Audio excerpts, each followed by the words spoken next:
le Sénégal nous offre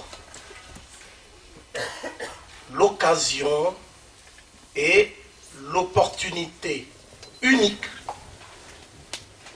de revenir sur les valeurs de civilisation qui ont scellé depuis la nuit des temps le destin de l'homme sur le sol africain.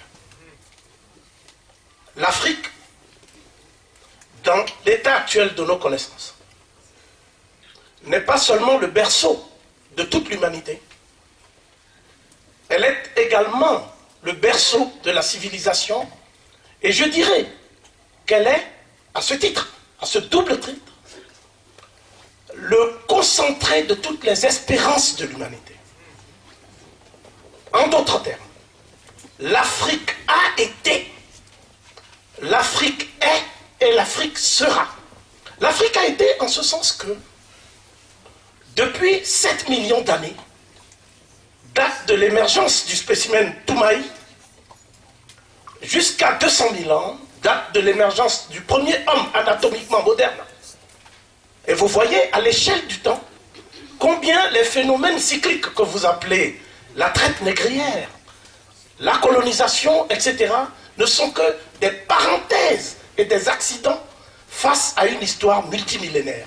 Je voudrais donc, à ce titre, souligner que la notion de renaissance a existé avant le XVIe siècle européen, dans une langue qui se donne aujourd'hui comme africaine, c'est-à-dire génétiquement apparentée à toutes les autres langues parlées par des Noirs en Afrique noire, à savoir l'égyptien pharaonique. Lorsqu'on dit Ouhem Messout ou Wehem Messou, on veut dire par là le renouvellement des naissances. Parce que toute civilisation, comme tout être humain au demeurant, est soumis à ce que j'appellerais un cycle ternaire. Il y a d'abord la naissance proprement dite. Ensuite, il y a l'épuisement des capacités vitales. Et il y a ensuite le sursaut collectif qui nous est donné d'appeler la renaissance, ou plus si vous voulez la résurrection. Donc il est question essentiellement ici de réveil. Et quand on parle de Ouhem Messou, j'ai entendu une métaphore tout à l'heure sur les découvreurs de civilisation. Le gros paradoxe, c'est que les découvreurs découvrent eux-mêmes que ce qu'ils ont découvert existait des millénaires avant leur naissance. Donc qui découvre qui? On ne peut pas considérer la version occidentale de l'histoire comme irréversible.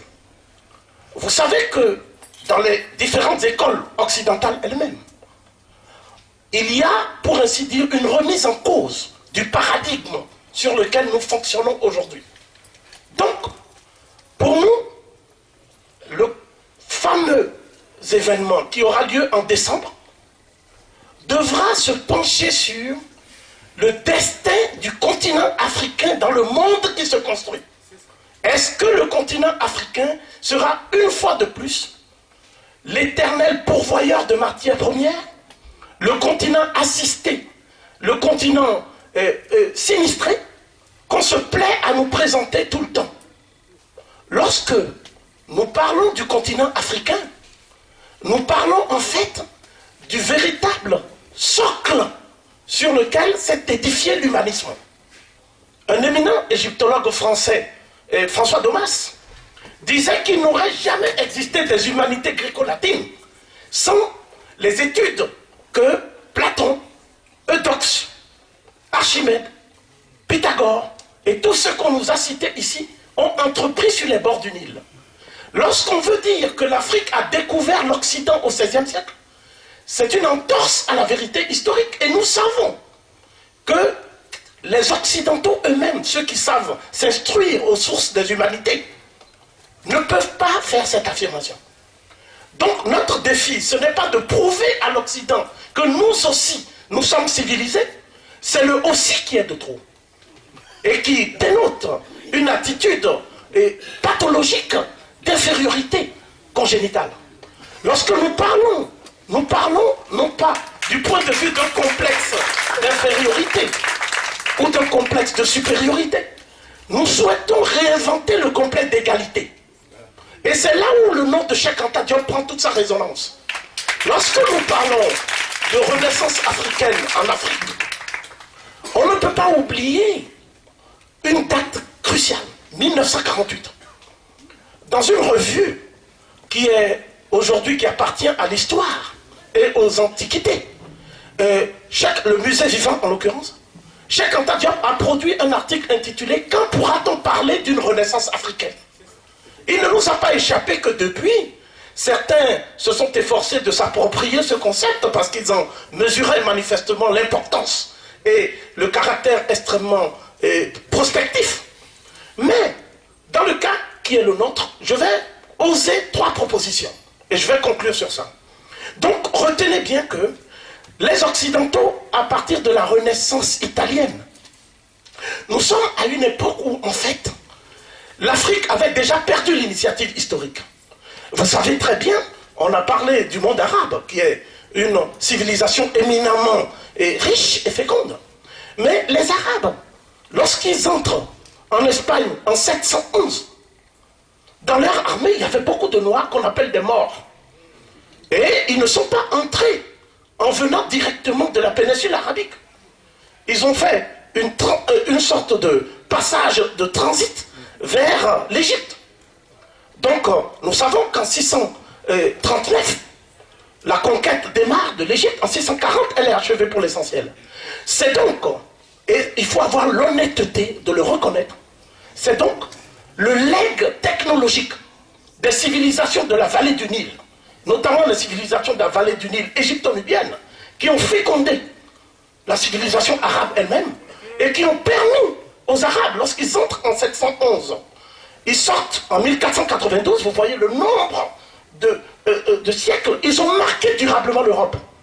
Il est remarquable que l'Occident s'efforce de camoufler aussi cette dimension de son identité. Vous voyez?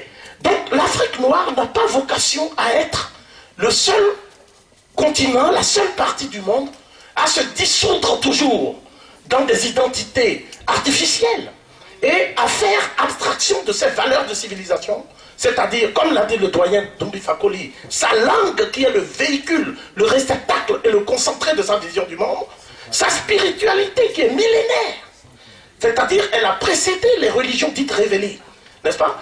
J'ai entendu tout à l'heure Amin. Les chrétiens auraient dit Amon, d'autres auraient dit un autre terme. Mais le dernier mot vient toujours à l'Égypte. Parce que je ne connais pas d'étymologie sémitique du mot Amon. Je connais des étymologies populaires. Mais le nom de Dieu, Amon, le nom Amen, tout ça, c'est une bénédiction que Dieu porte sur l'homme. Donc, en conclusion, le président Wade a une occasion unique de donner à l'Afrique le sens de ses propres responsabilités, afin qu'elle arrête de faire dépendre son sort de ce qu'on appelle les amis de l'Afrique, parce qu'on dit souvent qu'un ami reste un ami aussi longtemps que tu es capable de te prendre en charge. Donc il y a beaucoup de négrophiles qui parlent au nom de l'Afrique, et je citerai donc Amadou Hampâté-Bâ lorsqu'il disait quelque part que quand la chèvre est présente, il est indécent de bêler à sa place. Je pense que les Africains ne sont pas morts, on n'a pas à leur assigner un destin.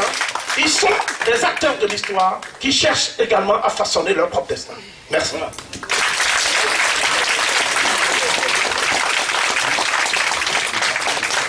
Merci beaucoup Jean-Charles Gomez.